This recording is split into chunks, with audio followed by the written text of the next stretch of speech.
Nyatakanlah jalan-Mu bagi kami, nyatakan kuasa-Mu, nyatakan lawatan-Mu, nyatakan mujizat, nyatakan pertolongan-Mu, nyatakan kekuatan-Mu yang dasar dan ajaib. Nyatakan terus Bapa dalam kehidupan kami, sehingga kami boleh mengalami hal-hal yang hebat, hal-hal yang dasar, apa yang tidak pernah dipikirkan, apa yang tidak pernah kami doakan. Tuhan sediakan itu bagi kami dalam nama Yesus. Kami siapkan hati kami terbaik dengar sabda firman-Mu dalam nama Yesus. Haleluya. Amin. Ya. Salam semua.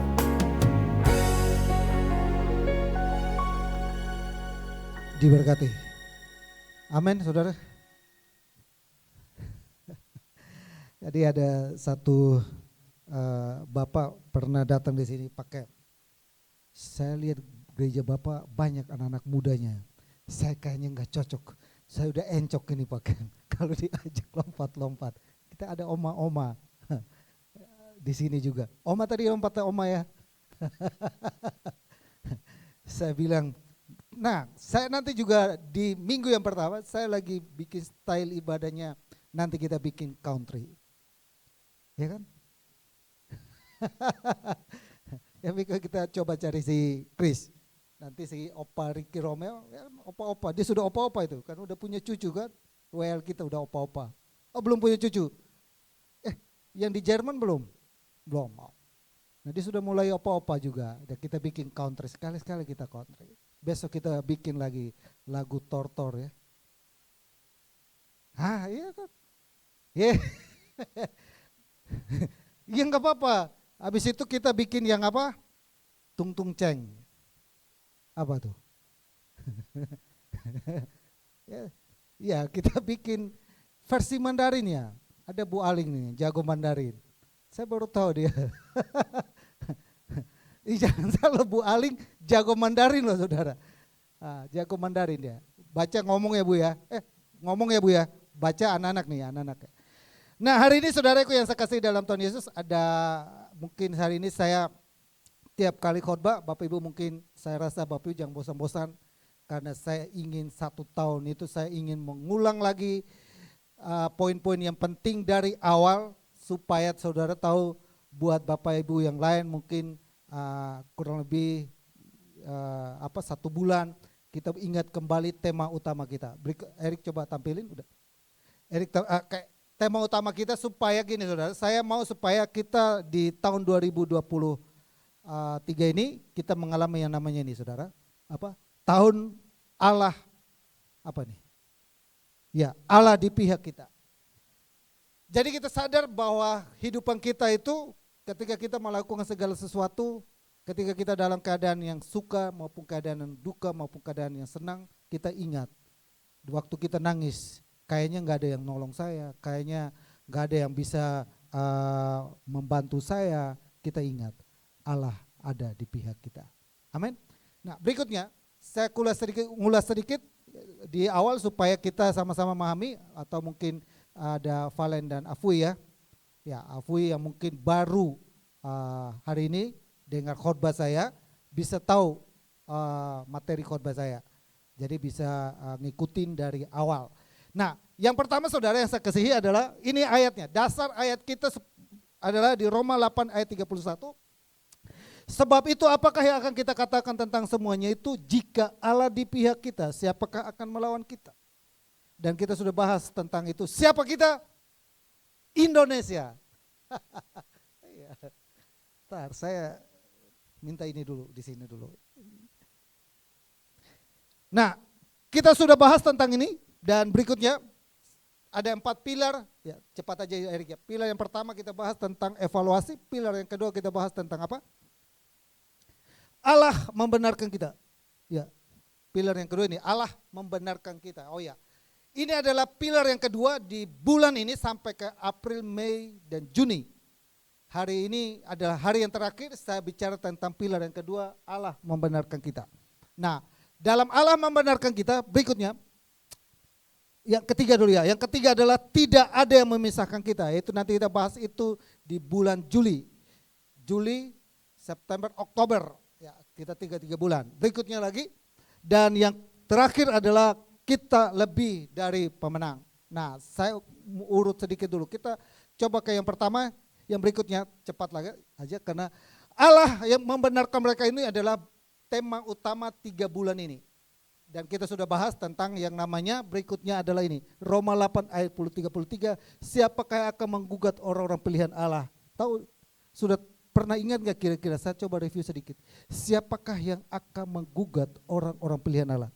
Masih ingat? Ada 2 yang menggugat kita. Pertama, siapa? Siapa? Setan. Bukan setan ya. Yang saya nyetan itu. Yang pertama siapa? Setan. Yang kedua apa? Diri sendiri. Nah itu jadi. Lalu yang ini Allah yang membenarkan mereka. Ada 3 cara Allah membenarkan kita. Masih ingat? Saya review sedikit. Masih ingat atau lupa ya? Yang pertama Allah membenarkan kita melalui kematiannya.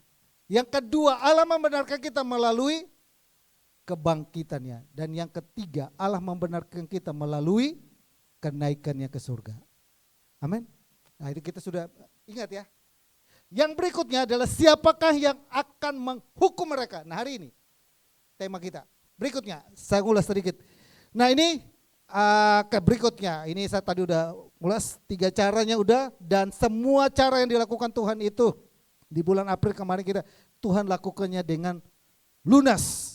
Dari hidup kita itu sudah dilunas dan dibayar oleh Tuhan, ditebus dengan Tuhan, hidup kita itu tidak sia-sia lagi. Nah hari ini, siapakah yang akan menggugat? Nah ini sudah saya lewati saja karena ini tadi ini 2. Nah ini, hari ini kita bahas tentang yang ini. Siapakah yang akan menghukum mereka? Saya ingin menghadirkan itu kepada kita supaya kita memahami bahwa hidup kita itu sangat berharga, hidup kita itu sangat punya nilai. Jadi sekalipun dia pincang-pincang, dia mungkin dia enggak dianggap oleh manusia, tapi di hadapan Tuhan dia sangat mulia. Nah ini adalah pernyataan. Tapi sebelum saya masuk ke situ, coba kita pelajari tentang berikut. Kita pelajari tentang ini dulu saudara. Apa yang Tuhan perbuat terhadap mereka ini? Di ayat 33 tadi, yang itu, mereka adalah orang-orang pilihan Allah, mereka adalah orang yang dibenarkan oleh Allah. Siapakah yang akan menghukum mereka? Mereka di sini adalah disebut adalah mereka adalah orang-orang pilihannya Allah. Lalu mereka yang kedua adalah mereka yang dibenarkan oleh Allah. Mereka yang dipilih oleh Allah, lanjut ayat jelaskan begini, mereka yang dipilih oleh Allah itu seperti apa? Roma 8 ayat 29 sampai 30, sebab semua orang yang dipilihnya dari semula, mereka juga ditentukannya dari semula untuk menjadi serupa dengan gambarannya. Bayangkan, kita itu dipilih, ditentukan sedemikian rupa untuk menjadi serupa dan segambar dengan Tuhan. Serupa dan segambar itu seperti ini saudara. Oke. Ini saya mau jelaskan tentang ayat Roma 8 ayat 29 sampai 30. Coba ayat 30 dulu, ayat 30 kita baca dulu. Dan mereka yang ditentukannya dari semula, mereka itu juga dipanggilnya, dan mereka yang dipanggilnya, mereka itu juga dibenarkannya, dan mereka yang dibenarkan, mereka itu dimuliakannya. Serupa dan segambar itu ini saudara, kita itu seperti ini bolpen. Ini sejajar di sini. Tadinya di sini saudara. Lalu karena manusia salah, manusia berbuat salah, melanggar perintah Tuhan, manusia jatuh. Ini jatuhnya bunyi kedengaran ya. Manusia jatuh saudara.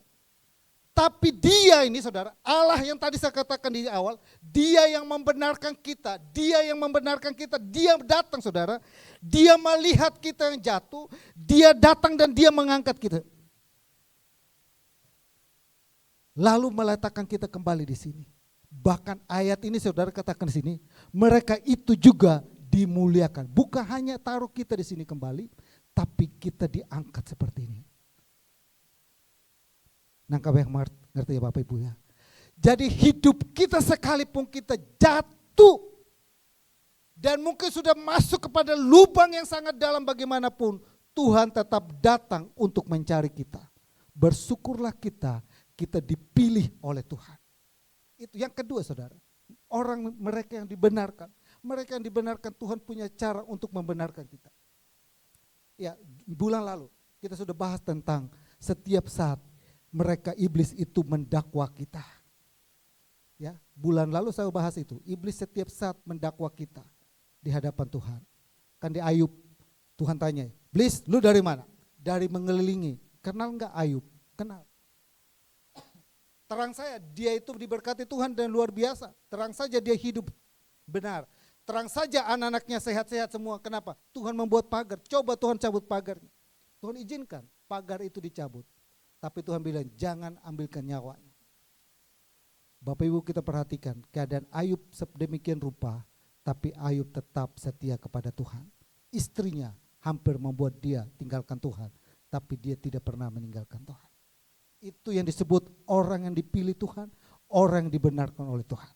Sebenarnya ada 3 lagi tapi saya tutup di terakhir. Lalu yang berikutnya saudaraku yang saya kasih dalam Tuhan Yesus. Ya. Oke, next saja.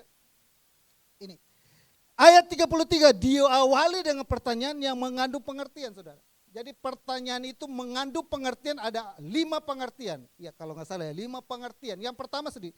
Ketika Tuhan bilang begini, siapakah yang akan membenarkan, siapakah yang akan menghukum mereka?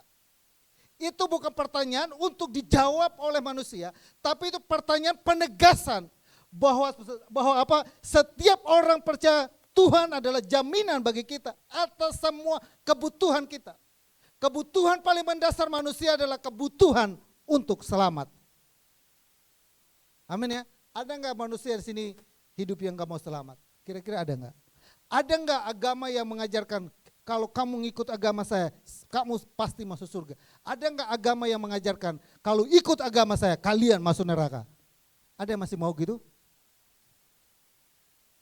Ada saudara.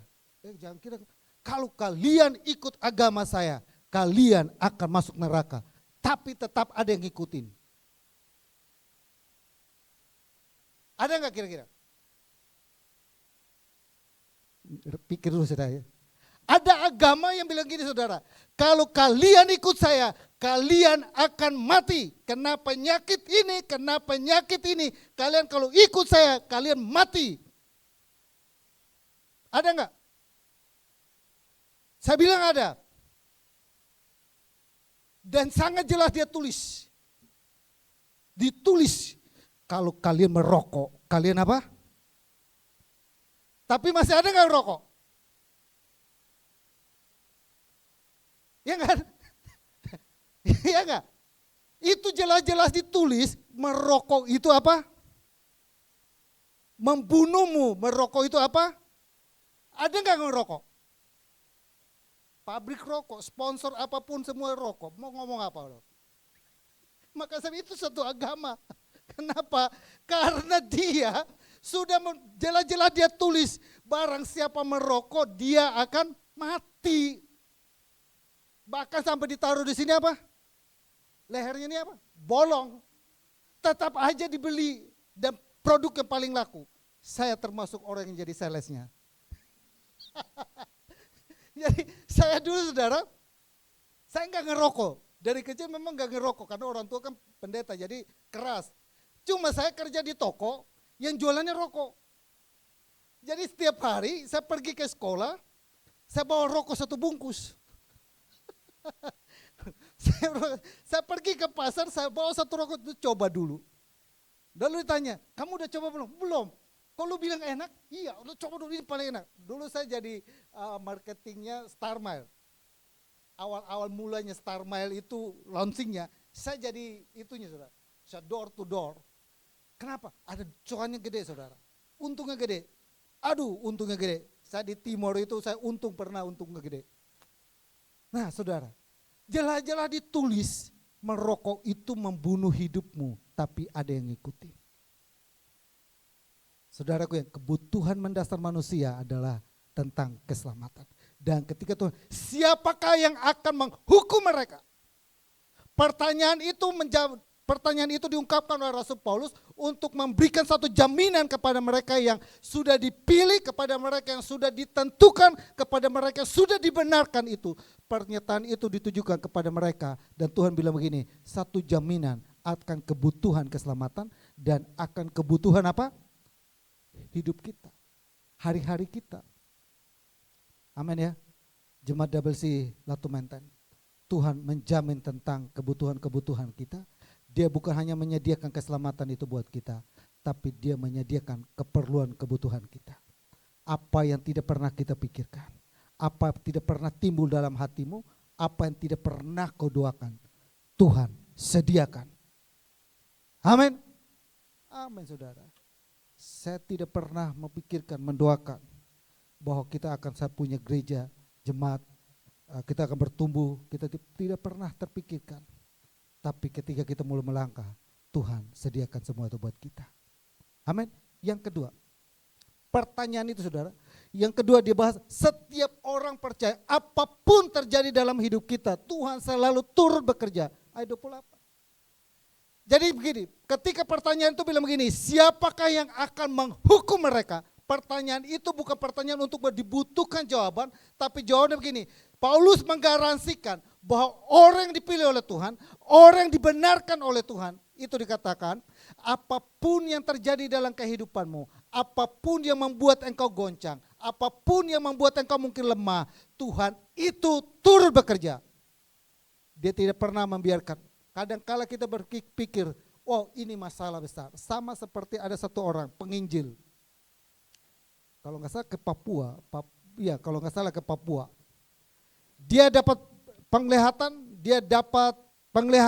bahwa Tuhan akan kasih lihat kepada suku-suku yang ada di pedalaman di Papua. Lalu dia juga dapat tugas tidak secara langsung di gerejanya dia. Gereja zaman itu adalah gerejanya kakak saya yang istrinya ikut Anabaptis, Gereja Baptis Indonesia. Lalu orang ini diutus, tiba-tiba didoakan, lalu dalam doa itu pendeta bilang ada orang yang ditanam Tuhan, ditaruh Tuhan dalam hatinya untuk dia melakukan misi ke pedalaman di Papua. Dia bilang konfirmasi, itu suara bicara sama dia, maju ke depan diutus. Tapi sebelum dia berangkat saudara, dia mengalami kecelakaan. Dan akhirnya kakinya patah dan dia amputasi. Lalu dia berdoa, Tuhan game over. Apa yang Tuhan taruh di hati saya untuk pedalaman saya sudah tidak tercapai lagi. Karena dia masuk rumah sakit, dia amputasi kaki sebelah kanan. Selesai keluar, mau tidak mau harus kakinya dipasang kaki palsu. Dipasanglah kaki palsu, dia masuk ke gereja. Pendeta itu ada yang tetap Tuhan bercara untuk dia diutus ke dalam Papua. Dia bilang, bagaimana ini kaki sudah begini, masih ke Papua. Dia maju lagi doa, diutus dia ke Papua. Sampai di Papua, kepala suku, dia beritakan Injil. Bukan di sukunya itu dimenangkan, kepala sukunya tangkap dia. Karena dia menyebarkan ajaran yang berbeda. Tangkap dia, mau bunuh dia. Tangkap sudah. Dia pikir sudah selesai, sudah. Saya waktu itu menyerahkan diri dan tiba-tiba nggak tahu kenapa saya mengalami kecelakaan. Saya kaki amputasi. Sekarang saya ada di daerah ini, sudah diutus sampai sini. Suku-suku sudah tangkap saya. Mereka sudah ikat saya. Tinggal saya akan dibunuh dan selesai hidup saya. Apakah seperti ini Tuhan? Dia mempertanyakan, Tuhan, apakah seperti ini cara Tuhan? Apakah panggilan itu gagal sampai di sini? Hari itu mau selesai eksekusi kepala suku. Lalu mereka mulai potong kakinya. Begitu potong kakinya, ada besi. Kepala suku bilang, stop. Ini dewa. Ini dewa. Ini bukan sembarang orang, ini dewa. Lihat kakinya. Itu kaki besi. Tadinya berpikir begini, sudah selesai. Allah sudah tidak bekerja lagi, gagal saya, panggilan saya gagal dan lain sebagainya. Saya harus pergi ke pedalaman memberitakan Injil, tapi karena saya jatuh, kaki saya amputasi dan sebagainya. Sudah selesai. Sekarang saya diikat, sudah selesai dia pikirnya. Ternyata tidak, Allah masih turut bekerja. Amin. Stop semua. Orang-orang di situ mereka stop. Hari ini ada satu dewa yang ada di tengah kita. Apapun yang diucapkan dia, kita harus ikuti. Dan hari itu, kalau Bapak Ibu tahu, Papua dimenangkan. Kenapa? Kepala sukunya menyatakan bahwa ini dewa. Gara-gara apa saudara? Kaki? Padahal itu kaki besi. Itu kaki besi. Kadang-kadang kita seperti itu kan. Oh, saya sudah selesai. Maka siapakah yang akan menghukum mereka? Itu pertanyaan itu, Tuhan saya kayaknya sudah gak bisa lagi. Itu sesuatu menuduh kita gagal. Tapi di balik setiap apa yang kita pikir gagal itu, Tuhan itu turut bekerja, mengubah itu menjadi berkat. Jadi jangan pernah berpikir bahwa saya sudah gagal. Sudah game over. Sudah selesai. Masalah saya ini kayaknya sudah buyar. Tidak sesuai dengan rencana, tidak sesuai dengan harapan, tidak sesuai dengan ekspektasi saya, tidak sesuai dengan apa yang saya pikirkan dan rencanakan. Tidak. Sekalipun itu bagi orang lain gagal, bagi Tuhan tidak pernah gagal. Dia tetap bekerja, turut bekerja. Teman saya saudara masuk ke Kalimantan. Saya pernah saksikan di sini. Orang Manado. Satu kampung saudara. Saya nama kampung Air Durian. Saya ada di situ saudara. Satu kampung itu, gede banget saudara kampung itu. Gerejanya lebih gede dari ini. Satu kampung itu percaya Tuhan. Gara-gara sebenarnya itu hal yang aneh saudara. Karena gini saudara, orang Dayak itu dia anak lahir itu taruh kalung hitam ini. Ini kayak mamanya dia nih, anak saya yang cowok ini masih kecil dikalungin gini saudara. Saya cabut, ngamuk lah. Taruh peniti, bawang merah, bawang putih kan ngamuk loh. Anak pendeta ini. Biar dia enggak sewan. Mami taruh di bawah bantal. Ketemu gue buang-buang. Kalimantan kan, orang Dayak, cabut teman saya, masuk pertama kali, itu kan mereka sangat sakral. Jadi semacam kayak dari Kalimantan ke Pak Hendra ya, Pontianak, saya di Ketapang ke SP4 Air Durian. Nah Air Durian itu tempat cicinya Buliana. Nah, jadi kemarin waktu kita di Hotel 88 cicinya datang ketemu. Nah ini kita sih. Jauh-jauh kita ketemu. Nah saudara, cabut sama dia. Satu kampung itu cabut. Lalu satu kepala sukunya saya ingatkan namanya Pak Gimsai. Mengultimatum pendeta ini. Pak Pendeta 2 kali 24 jam Pak Pendeta harus tinggalkan kampung ini. Kalau tidak kami akan resolusi Bapak dan kami akan nangkap Bapak. Waduh, hari pertama dia udah deg-degan. Hari kedua udah mulai dekat hari. Hari itu datang mereka. Nah dia ada gereja rumah yang disediakan oleh kepala suku itu. Gubuk rumah Kalimantan tahu ya, Bapak Ibu tahu ya, dari papan. Kayunya bagus Pak, kayu ulin itu. Saya suka banget kayu ulin itu sama kayu belangiran. Ya itu kayu. Nah papan. Lalu dia bilang gini, dia ini bekas karate. Orang mana ada di karate. Saya lupa namanya. Dia pertama kali meletakkan gereja di sana. Lalu dia pikir wah udah selesai. Datang mereka, satu kampung, kepala suku bawa orang-orang, panah semua, golok semua udah siap. Datang. Sudah selesai Pak Pendeta, kalau tidak kami hari ini melakukan tindakan. Kami akan memaksa Bapak dan kami akan melakukan tindakan. Datang saudara. Dia bingung. Waduh, sudah banyak di sana. Tiba-tiba dia, Tuhan bagaimana nih? Saya harus mati di sini kah? Apakah saya sudah selesai di sini atau bagaimana? Lalu dia berdoa sebentar. Dia pergi ke belakang. Mereka bawa golok. Dia pergi ambil golok juga. Datang dengan golok, dia juga pegang golok. Dia pegang golok begini. Bapak Ibu, kepala suku semua, sekalipun apa yang saya lakukan tidak membuat anak itu mati, tapi saya hari ini di ultimatum tinggalkan, saya tidak akan tinggalkan. Tapi kalau kalian datang mau bunuh saya, maju sudah. Dia pegang golok juga kan. Maju sudah. Tapi dia bilang gini, saya cari sandaran supaya di belakang saya gak ada orang. Dia sandar di rumah itu kan, di sandar. Maju, saya mati saya sendiri. Sebelum saya mati, saya mau bawa juga ada yang mau ikut saya mati. Nyali kan, nyali saudara. Maju sudah, maju sudah. Kepala sukunya kan itu juga apa? Bingung juga kan. Wih, ini satu juga. Maju sudah semua. Sebelum saya mati, saya juga mau bawa satu orang juga ikut mati. Siapa juga maju, ayo maju. Dia tantang kepala sukunya. Terhenang semua. Apakah saya cabut kalung itu? Ada yang mati? Tidak. Lalu kenapa kalian mau eksekusi saya? Karena Bapak melanggar ada di sini. Saya melanggar karena itu kalung itu tidak menyelamatkan. Yang menyelamatkan Yesus. Mulailah khotbah dia. Mulailah dia khotbah mereka. Tadinya pikir dia bingung mau buat bagaimana, dia datang dia parang, dihadapi juga dia parang. Ayo loh, maju-maju. Kenapa? Karena Manado punya kepala apa? Kepala fly juga kan? Kepala fly juga. Nah saudara, dari situ kita pikir Allah tidak bekerja, Allah turut bekerja. Kepala sukunya akhirnya apa? Mereka minta maaf dan mereka bertobat. Satu kampung itu yang nama satu kampung itu sekarang menjadi Kristen. Gara-gara apa? Satu keberanian pendeta yang gila juga.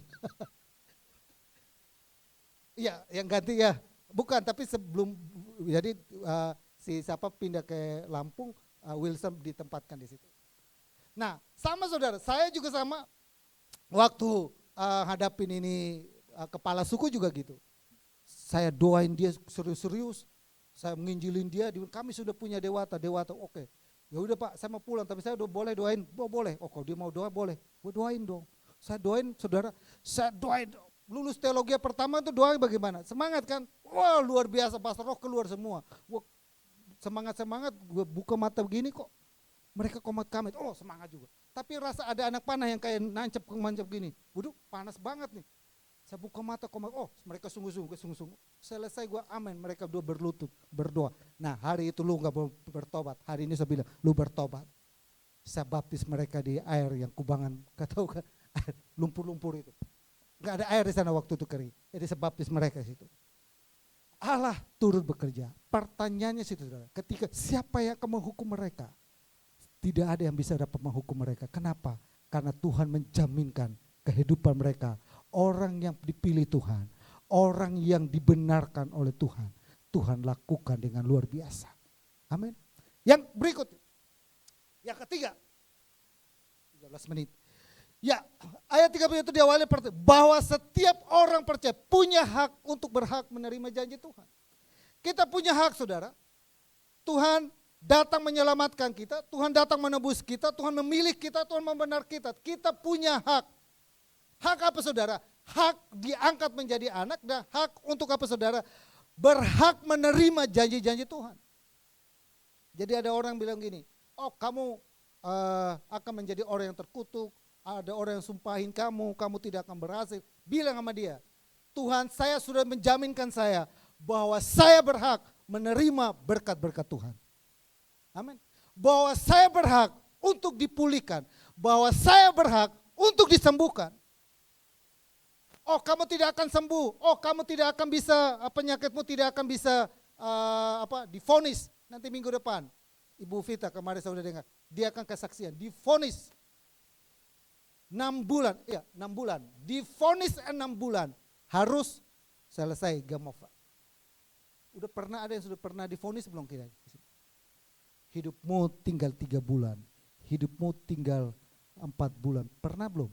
Saya layani orang gitu saudara. Saya waktu hadapin orang yang divonis gitu di ini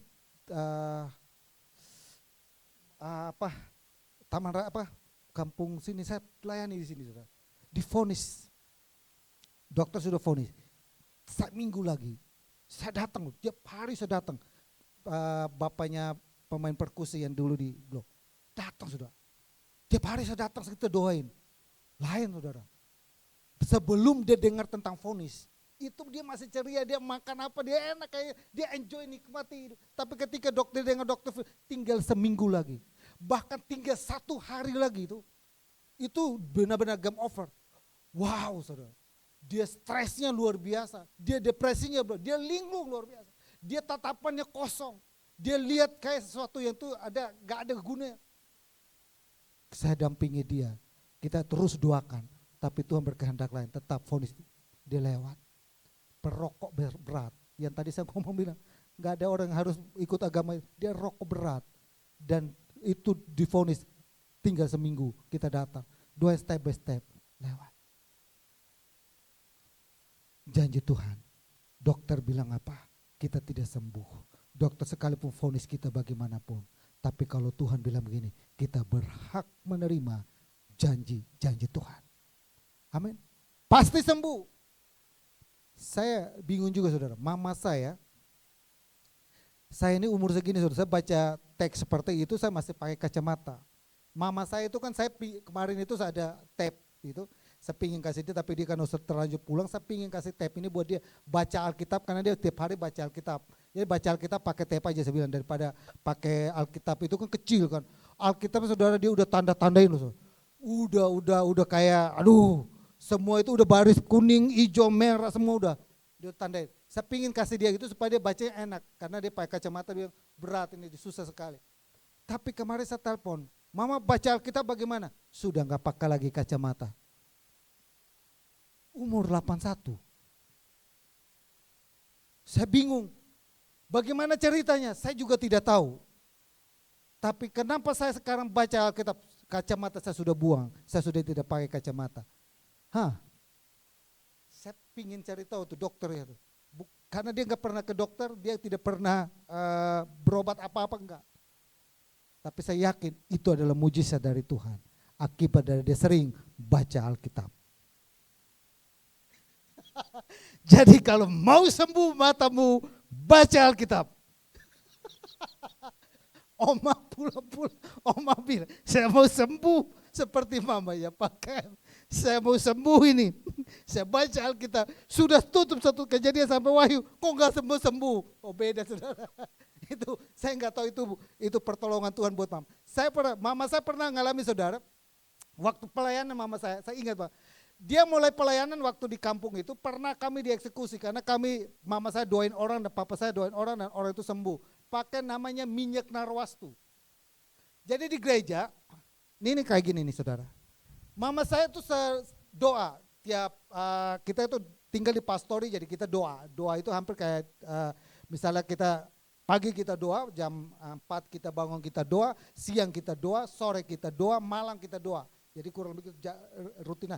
Nah waktu mama saya berlutut berdoa di bangku begitu, ada suara bilang begini, ambil di dalam kantong persembahan. Mama juga bingung, 1 kali, 2 kali, ambil di dalam kantong. Saya suka ledekin dia, waktu itu coba ngambil duit, disuruh ngambil duit kan, enak mama ya, kita suka ya. Ambil dalam kantong. Saudara tahu enggak? Dia bingung dengan itu kata-kata. Dia doa itu tiap kali dia berlutut doa, ada suara bilang begini, ambil di itu kantong. Dia bingung saudara. Lalu dia pikir kantong yang mana? Kan enggak disuruh bilang kantong persembahan, kan enggak ada ngomong, ambil di itu kantong. Diperiksa kantong-kantong papa saya, jaket papa saya, enggak ada. Terakhir dia doa itu ambil di itu kantong. Dia ambil ke kantong persembahan, dia ambil. Ada 1 minyak botol narwastu. Saya mau tanya, itu minyak urapan, itu minyak narwastu itu dapat dari mana?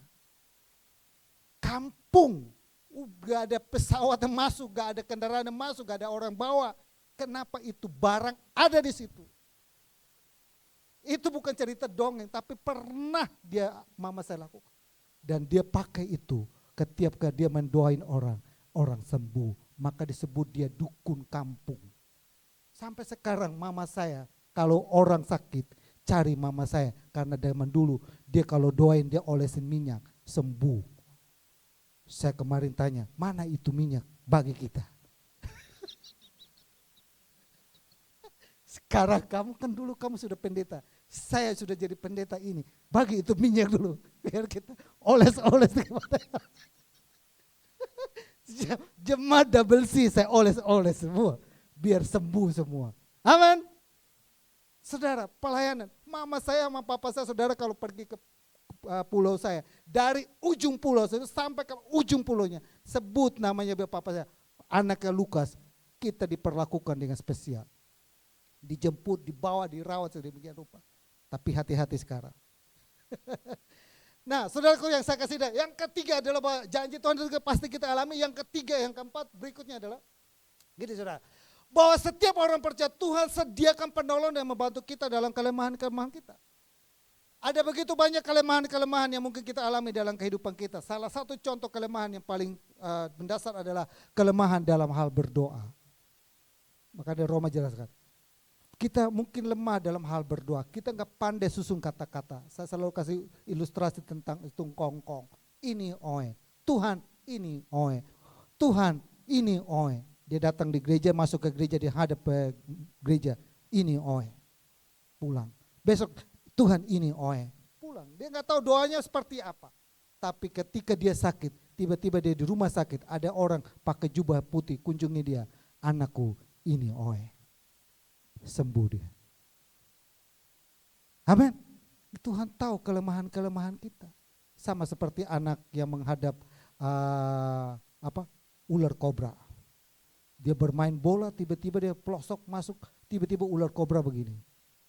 Yang dia tahu cuma doa makan. Tuhan, kobra sudah siap. Tuhan berkati makanan ini dalam nama Yesus. Amin. Kobra yang Allah. Ya kan? Dia tahu kelemahan kita. Sekalipun itu doa, harusnya doa dalam nama Yesus. Kobra pergi. Malah dia Tuhan berkati makanan ini. Kobra juga pikir, ini orang kok tidak takut, kok dia doa mau makan saya, kabur ya. Nah saudara gue, sama saudara, Tuhan itu penolong yang membantu kita dalam kelemahan-kelemahan kita. Kita manusia ini saudara, khususnya kita pria itu banyak kelemahannya. Ya kan? Maka disediakan apa? Penolong. Ada istri yang menjadi penolong, bukan perongrong, penolong. Ingat ya, penolong, bukan jangan balik. Oke, berikutnya yang kelima, yang terakhir, karena 3 menit lagi. Saudara yang saya kasih dan bahwa setiap orang percaya Tuhan pasti membela kita. Apapun yang kita lakukan dalam kehidupan kita, Tuhan pasti membela kita. Berikutnya penutupnya, asalkan kita memenuhi ini. Bagi mereka yang ada di dalam, selama kita ada di lingkarannya Tuhan, selama kita ada di barisannya Tuhan, selama kita ada di lingkaran yang Tuhan, tinggal di dalam Dia, Tuhan pasti membela kita. Amin. Pergumulan kita besar seperti apapun, masalah kita besar sebagaimanapun, Tuhan tetap membela kita. Maka saya sebut tahun ini tahun Allah di pihak kita. Dia di pihak kita membela kita. Waktu kita mungkin menghadapi seperti Tuhan memberikan perumpamaan. Ketika kamu menghadapi persidangan, kamu tidak tahu apa yang kamu mau ngomong, apa yang kamu sampaikan kepada penguasa-penguasa itu. Ketahuilah pada waktu itu saya akan membukakan hikmat buat kamu untuk kamu berbicara kepada mereka.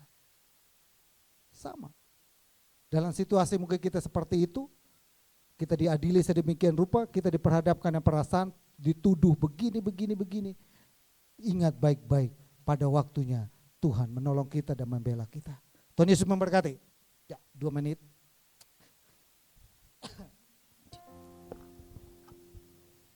Kita satu hati dan kita berdoa buat firman Tuhan yang ada.